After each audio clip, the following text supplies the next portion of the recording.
Oi, eu sou a Grazi e esse é o 15 Minutos com a Bíblia. No vídeo anterior, vimos que Davi demonstrou um grande sinal de maturidade ao aceitar o não de Deus de uma maneira resignada. E aprendemos que mesmo quando temos uma boa intenção, isso não necessariamente implica em sermos bem-sucedidos naquilo que planejamos. Hoje veremos que a boa intenção de Davi em prestar honras a um rei que foi bondoso com ele desencadeou uma verdadeira guerra, totalmente desnecessária. E o motivo dessa guerra ter começado foi o fato de um rei imaturo se deixar levar pela desconfiança alheia e se aconselhar com as pessoas erradas. Esses são ensinamentos que devemos trazer para a nossa própria vida, se quisermos evitar batalhas desnecessárias.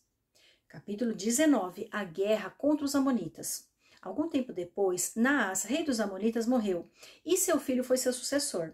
Davi pensou, serei bondoso com Hanum, filho de Naás, porque seu pai foi bondoso comigo. Então Davi enviou uma delegação para transmitir a Hanum o seu pesar pela morte do pai. Mas quando os mensageiros de Davi chegaram à terra dos amonitas para expressar condolências a Hanum, os líderes amonitas lhe disseram: achas que Davi está honrando teu pai ao enviar mensageiros para expressar condolências? Não é nada disso. Davi os enviou como espiões para examinar o país e destruí-lo. Então Hanum prendeu os mensageiros de Davi, rapou-lhes a barba, cortou metade de suas roupas até as nádegas e os mandou embora. Quando Davi soube disso, enviou mensageiros ao encontro deles, pois haviam sido profundamente humilhados, e lhes mandou dizer: fiquem em Jericó até que a barba cresça, e então voltem para casa. Vendo Hanun e os amonitas que tinham atraído sobre si o ódio de Davi, alugaram da Mesopotâmia, de Aram-Maaca e de Zobá, carros de guerra e condutores de carros por 35 toneladas de prata. Alugaram 32.000 carros e seus condutores. Contrataram o rei de Maaca com suas tropas, o qual veio e acampou perto de Medeba. E os amonitas foram convocados de suas cidades e partiram para a batalha. Ao saber disso, Davi ordenou a Joabe que marchasse com todo o exército.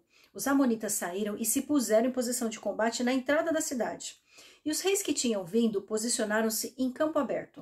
A primeira coisa que me chama a atenção é o fato de Davi ter tido uma boa intenção em enviar seus mensageiros para prestar condolências. Ele quis honrar o rei amonita que havia mantido paz com seu reino, mas acabou desencadeando uma guerra. E a primeira lição que eu aprendo aqui é: se eu não posso controlar o que as pessoas vão interpretar a respeito do que eu falo, eu posso controlar a minha capacidade de ficar quieto no meu canto.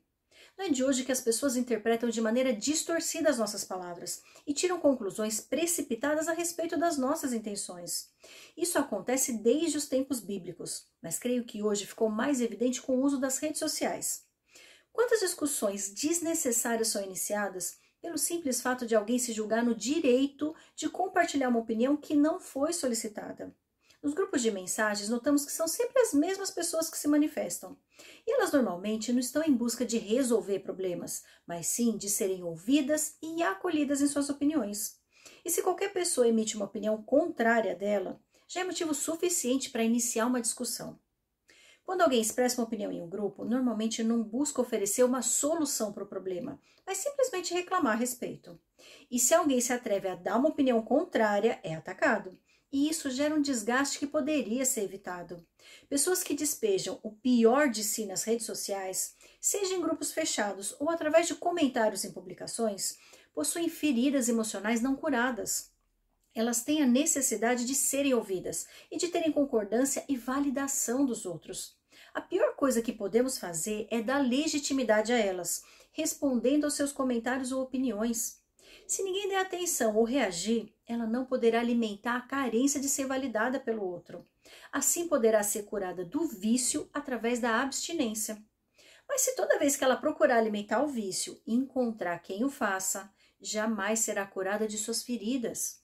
Portanto, contribua oferecendo o seu mais absoluto silêncio.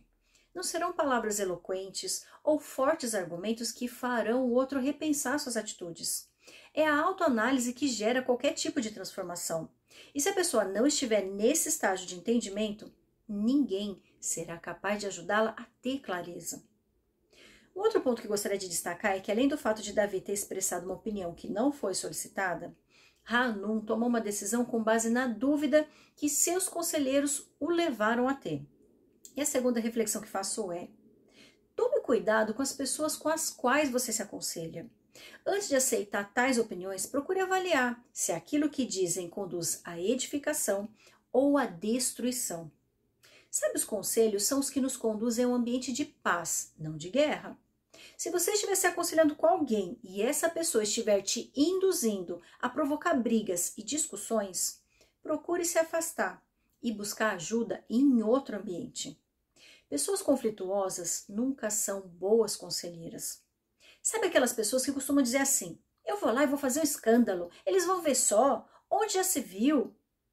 Afaste-se delas tanto quanto possível.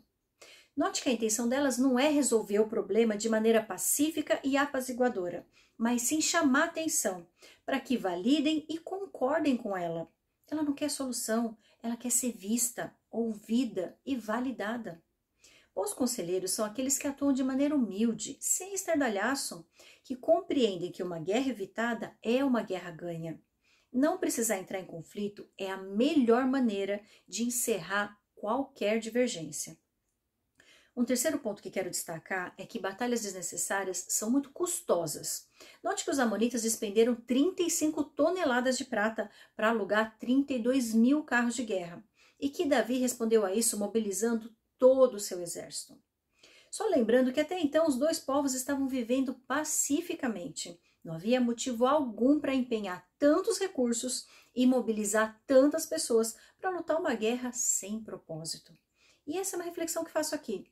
Se tão somente tomarmos a decisão de não expor opiniões que não foram solicitadas e buscarmos manter a paz, não respondendo a comentários que também não foram solicitados, podemos economizar recursos que são valiosos demais para serem desperdiçados, como o nosso tempo e a nossa paz. Seu valor é imensurável e não há provocação que vale a pena colocá-los em risco. Portanto, haja com prudência e se abstenha de provocar e de responder a provocações. A palavra vale prata, mas o silêncio vale ouro. Saber usá-lo no momento e na medida certa conduz à paz e à prosperidade. Versículo 10. Vendo Joabe, que estava cercado pelas linhas de combate, escolheu alguns dos melhores soldados de Israel e os posicionou contra os arameus. Pôs o restante dos homens sob o comando de seu irmão Abisai e os posicionou contra os amonitas. E Joabe disse a Abisai: se os arameus forem fortes demais para mim, venha me ajudar. Mas se os amonitas forem fortes demais para você, eu irei ajudá-lo. Seja forte e lutemos com bravura pelo nosso povo e pelas cidades do nosso Deus, e que o Senhor faça o que for de sua vontade. Então Joabe e seus soldados avançaram contra os arameus, que fugiram dele. Quando os amonitas viram que os arameus estavam fugindo de Joabe, também fugiram de seu irmão Abissai e entraram na cidade. Assim, Joabe voltou para Jerusalém. Ao perceberem os arameus que haviam sido derrotados por Israel, enviaram mensageiros para trazer arameus que viviam do outro lado do Eufrates. E Sofaque, o comandante do exército de Hadadezer, veio à frente deles. Informado disso, Davi reuniu todo Israel e atravessou o Jordão. Avançou contra eles e formou linhas de combate defronte deles. Mas, começado o combate, eles fugiram de diante de Israel. E Davi matou 7.000 dos seus condutores de carros de guerra e 40.000 dos seus soldados de infantaria. Também matou Sofaque, o comandante do exército deles. Quando os vassalos de Hadadezer viram que tinham sido derrotados por Israel, fizeram a paz com Davi e se sujeitaram a ele. E os arameus não quiseram mais ajudar os amonitas. O ponto que me chama a atenção é o fato de Joabe, comandante do exército israelita, ter dividido o exército em dois e colocar um dos grupos a cargo de seu irmão. Ele encorajou Abissai dizendo para serem fortes e lutarem com bravura pelo povo e pelas cidades do seu Deus, e que o Senhor fizesse o que fosse da sua vontade. E a reflexão que faço é: quando sabemos pelo que lutamos e entendemos que é a vontade de Deus que deve prevalecer e não a nossa, o Senhor nos dá estratégias para lutar de maneira eficaz e nos conduzir à vitória. Saber quem somos e pelo que lutamos nos coloca no centro da vontade de Deus. Com uma identidade firmada na rocha e um posicionamento alinhado à vontade de Deus, nos tornamos fortes o bastante para fazer qualquer inimigo bater em retirada, com medo de enfrentar o Senhor dos Exércitos. Quando formos colocados em uma situação de conflito que não puder ser evitada, devemos usar a melhor estratégia que estiver disponível no momento e confiar que Deus fará aquilo que é da sua vontade. Note que Joabe e Abissai nem precisaram lutar. Os inimigos fugiram deles e Joabe voltou para Jerusalém. Mas o inimigo é insistente e pode voltar a nos atacar, como fez Sofaque, líder do exército de Hadadezer. E somente nessas situações devemos agir como Davi e nos defender atacando. Ao se deparar com a derrota iminente, o inimigo não teve outra alternativa, a não ser fazer a paz com Davi e se submeter a ele. Algumas batalhas serão vencidas recuando, outras atacando.